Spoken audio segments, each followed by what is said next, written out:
I never thought I'd be posting something like this. But here I am, 19 years old, at my wit's end, desperately needing some outside perspective. This whole situation has shaken me to my core, and I'm not sure what to do anymore. For context, my parents divorced when I was 12. It wasn't a nasty split, just two people who had grown apart.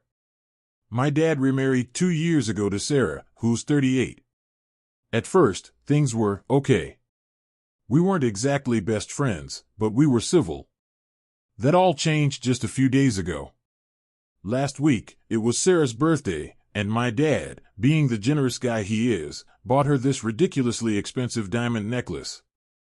I'm talking seriously fancy, probably worth more than my car. Sarah was over the moon about it, showing it off to anyone who'd look. And then, the drama started. 2 days after her birthday, I was at their house, just hanging out and doing some laundry. My apartment's washer is broken, so I was doing it there. Suddenly, Sarah stormed into the living room, her face bright red, eyes wide in panic. She started yelling at me, demanding to know where her necklace was. I was completely stunned. What was she talking about? I had no idea what she meant. But she didn't believe me. She was convinced I must have taken it, accused me of being jealous of her, of wanting that necklace for myself. What? How could she think that? I tried to stay calm, insisting that I hadn't touched it, but she wouldn't listen. Just then, my dad came home and tried to step in, asking Sarah to explain what was going on. Sarah immediately said the necklace was missing from their bedroom. She claimed she'd last seen it that morning before heading to work, and now, poof, it was gone. Of course, I was the only one who had been in the house all day. But I hadn't even been in their bedroom. I was just in the living room, doing laundry in the basement. But Sarah wasn't having it. She was adamant. Who else could it be, she kept saying. You've always been jealous of me. That stung. I've never been jealous of Sarah. Sure, we're not exactly close, but I've always been respectful of her relationship with my dad. I even bought her a thoughtful birthday gift, not as fancy as her necklace, but still meaningful. And this is how she repays me? By accusing me of theft? My dad, caught in the middle, didn't know what to do. He didn't want to accuse me, but at the same time, he couldn't ignore Sarah's conviction.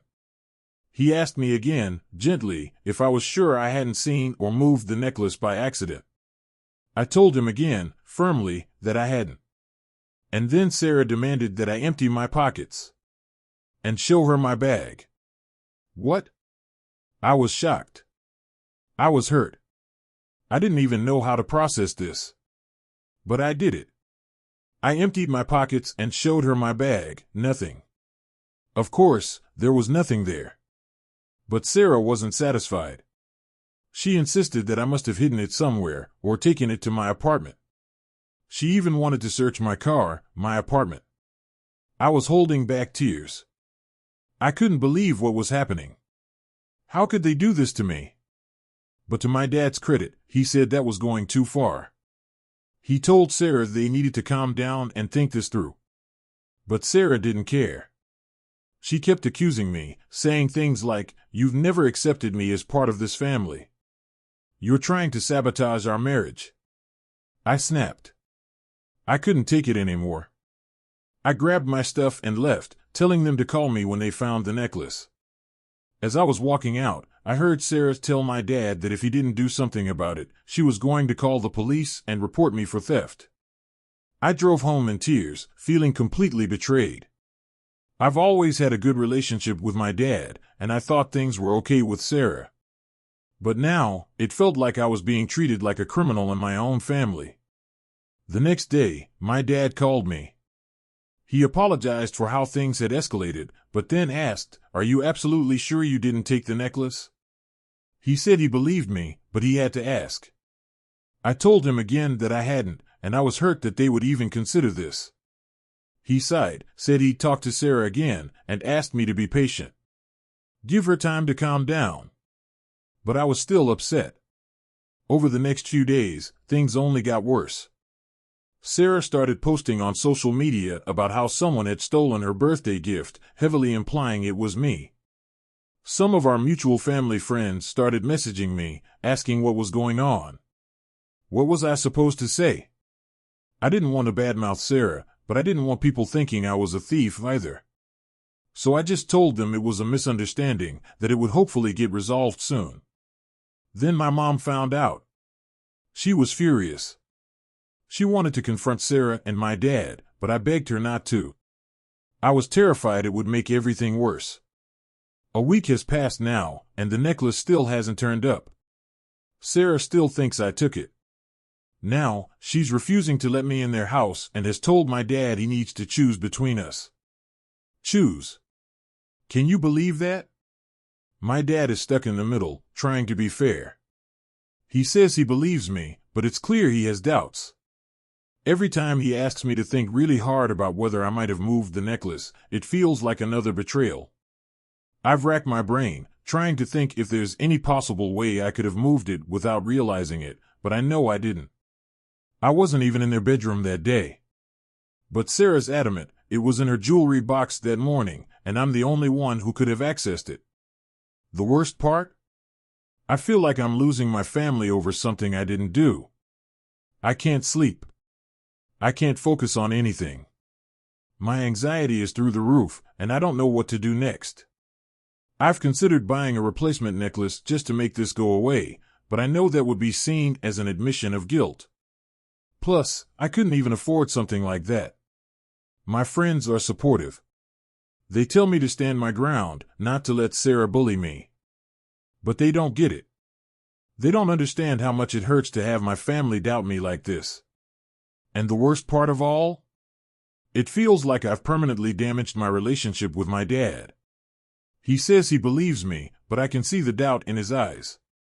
Every time he asks me to think again about whether I might have accidentally moved the necklace, it feels like a little part of me is breaking. I've always been close to my dad. Even after the divorce, he was the one who taught me to always tell the truth. And now, here we are.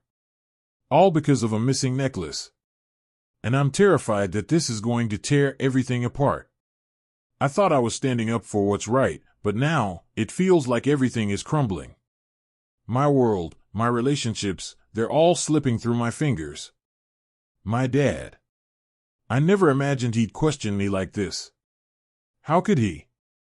After all we've been through, after everything I've done to prove myself. And then there's Sarah. I don't even know what to think anymore. Can a relationship ever come back from something like this? Even if the necklace turns up tomorrow, what does it matter?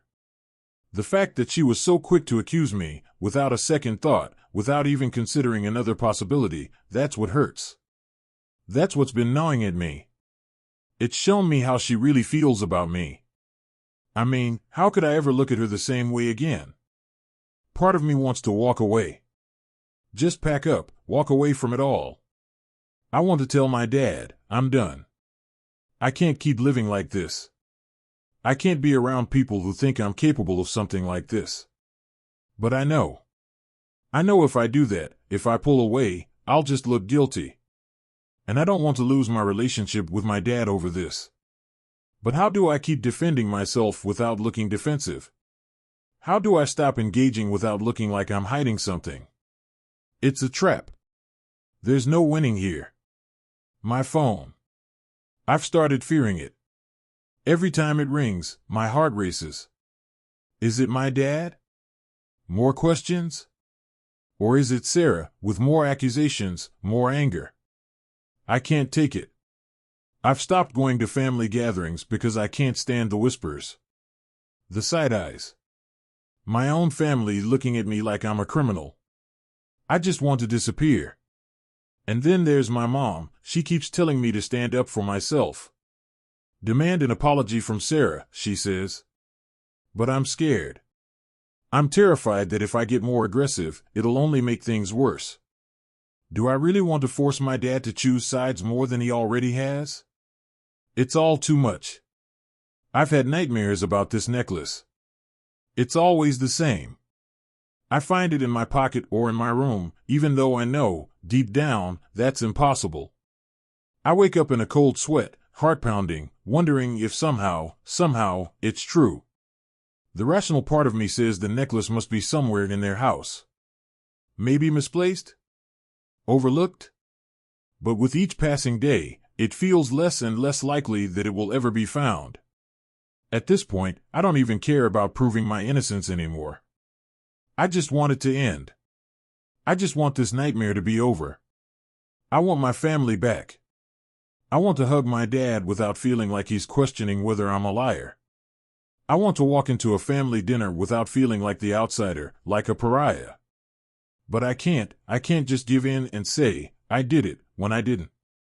That would be betraying myself, betraying everything my parents ever taught me about honesty. So here I am, reaching out to you, Reddit. Should I have done something differently? Is there any way I can fix this? I feel lost. Alone. And honestly, I could really use an outside perspective. Update. Hey everyone, I'm back with an update. It's been about 3 weeks since my last post, and nothing's really gotten better. Sarah's still accusing me of stealing the necklace. My relationship with my dad? Strained, to say the least. I stopped going to their house altogether.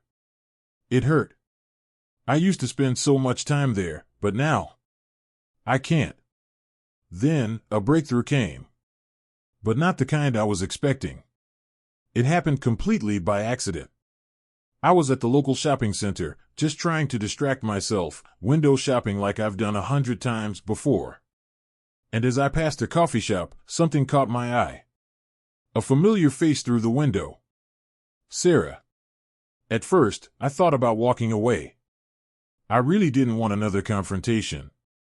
But then, I saw she wasn't alone. She was sitting with a man I didn't recognize. And they were deep in conversation, intense conversation. I knew it wasn't right, but I couldn't help myself. I found a spot where I could watch without being obvious. Sarah looked nervous, glancing around like she was afraid of being seen. And then, to my shock, she reached into her purse and pulled out a small black velvet box. My heart stopped. It looked exactly like the box my dad had given her, the one with the necklace. My stomach dropped. Sarah handed the box to the man. He opened it, glanced inside, then quickly closed it and slipped it into his pocket. My mind was racing. I couldn't believe what I was seeing. I couldn't just walk away. Without thinking, I snapped a few pictures on my phone. They weren't great quality, but it was clear enough.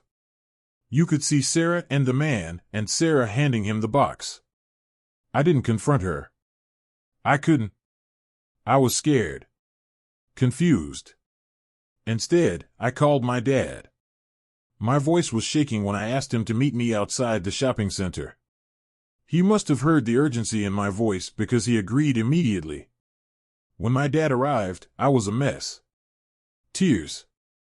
Shaking. He looked really worried and asked me what was wrong. I took a deep breath and told him everything I had seen. At first, he looked confused. Then angry. And finally, just sad. He asked to see the pictures. When he looked at them, his face went red. He asked me if I was absolutely sure about what I'd seen. I'm sure, Dad. The box looked exactly like the one the necklace came in, I said. And Sarah, she was acting so suspiciously. My dad was quiet for what felt like an eternity. Then, finally, he spoke. I never expected things to spiral out of control like this. And I definitely didn't expect my dad to get this upset. I mean, I've never seen him so furious. His anger was like nothing I'd ever experienced before. He looked at Sarah, and he told her, in no uncertain terms, that what she had done was inexcusable. Not only had she hurt me, but she had made him question his own daughter. Can you imagine? He doubted me, the one person he should have trusted the most. Sarah, looking completely defeated, tried to apologize, but I couldn't even look at her. How could I? I was so hurt, so angry. The stress and the pain from the last few weeks flooded back all at once, and before I knew it, I was crying again. Tears I didn't even realize I had left to cry. And my dad? He was so sorry. He pulled me close, hugged me tightly, and apologized over and over again. He said he should have believed me from the start, that he let me down. I could feel his regret, but I still couldn't shake how much he had hurt me. Then, in a move that left me breathless, he told Sarah to go and get the necklace from her friend, now. She left, still crying, and all I could do was sit there, trying to process everything. When Sarah came back, my dad grabbed the necklace from her without a word, his expression hard. He told her, flat out, that her behavior was unacceptable. And then, he said he needed time to think about their relationship. Time. He told me I could come and stay with him whenever I wanted, for as long as I needed. But honestly, I wasn't ready. I needed space. So I left. I walked out of that house, a mess of emotions. Part of me felt relieved, the truth had finally come out, after all. But another part of me was devastated. How could Sarah have deliberately tried to tear me apart from my dad like that? It was almost impossible to process. Over the next few days, I was bombarded with calls and messages. My dad called, apologizing again, and telling me that he and Sarah were going to start couples counseling. He understood if I needed space from her. But Sarah? She was texting me nonstop, apologies, explanations. But they all felt empty to me. Hollow words I just couldn't accept right now. When I told my mom everything, she was furious. Furious on my behalf. She wanted to march over to Sarah's and confront her, but I stopped her. I didn't want to add more fuel to this already blazing fire. I just wanted to move forward, somehow. And as for me? Well, I'm still figuring it out. Part of me is relieved, I've been cleared, right? The truth is out, and I'm vindicated. But that feeling of betrayal, it's hard to shake. The hurt? That's still there. I used to split my time between my mom's house and my dad's, but now, I'm staying with my mom full time. I told my dad I wasn't ready to come back to his house, especially with Sarah still in the picture. I'm angry at Sarah, of course. What she did was cruel, manipulative, and intentional. But I'm also angry at my dad. How could he have doubted me? I'm his daughter, shouldn't that count for something? I know he was caught in a difficult situation, but trust should be non-negotiable, shouldn't it? And the guilt? It lingers. Even though I know I did nothing wrong, a part of me feels responsible for the mess in their marriage. It doesn't make sense, I know, but it's hard to shake. Thankfully, my friends have been there for me, helping me navigate these feelings. They've reminded me over and over again that none of this was my fault. I'm so grateful for them, they're the ones helping me keep my head above water. Through it all, I've been thinking a lot about trust. How fragile it is. How once it's broken, it can never really be the same again. My trust in Sarah? Gone. And honestly, my trust in my dad has been shaken, too. He suggested family therapy, but right now? I don't know if I'm ready for that. Maybe with more time, I'll be able to face it. But let's be real, this experience has triggered some serious anxiety. I find myself second-guessing my own memories, wondering if people will believe me next time. It's terrifying. And I've been thinking about therapy, too, for myself. It's a lot to unpack. As for the future, I don't know what it holds. My dad says he wants to work things out with Sarah, but he also says I come first. But how can I come first if she's still in the picture? I don't want to make him choose, but I'm not sure I can have a relationship with him if she's there. Not right now. So, for now, I'm focusing on myself, on school, on the friends who have stood by me, and on rebuilding my confidence. I've learned something important through all this: you have to stand up for yourself, even when it's uncomfortable. I've been encouraged to press charges against Sarah for the false accusation, but I don't know if I want to take that route. Sure, I'm hurt. I'm angry. But somehow, I don't think the legal system will give me the peace I need. My dad keeps asking when I'll come back. I've told him I need more time. And while he says he understands, I can tell it's hurting him. I'm also dealing with all the reactions from extended family and friends. Everyone knows now. They're offering support, but it's also embarrassing. It feels like everyone is talking about something so personal, something I never wanted anyone else to know. I feel like I've lost my second home. I used to love spending time at my dad's, but now, just the thought of it makes me anxious. It's hard to mourn that loss while also being so angry about how I got here. But I'm trying to focus on the positives. I was vindicated. The truth is out. And I've learned some important lessons about standing up for myself, about trust, and about what's worth fighting for. But I won't lie, it's hard not to get stuck in the negative feelings, too. I don't know what the future holds with my dad. I love him, and I know he loves me, but this has created a divide between us. I hope, with time, we can fix it. As for Sarah, I honestly don't know if I'll ever be able to forgive her. What she did wasn't a mistake. It wasn't a misunderstanding. It was a deliberate attempt to hurt me, and that's not something you just get over. So, where do I stand now? The necklace is found. The truth is out. But the fallout? That's still unfolding. I'm taking it one day at a time, focusing on my healing. And maybe, just maybe, I'll find a way to move forward on my own terms. Thank you, again, to everyone who supported me. Your words, your kindness, they've meant more than you'll ever know. I'll post another update if anything significant changes.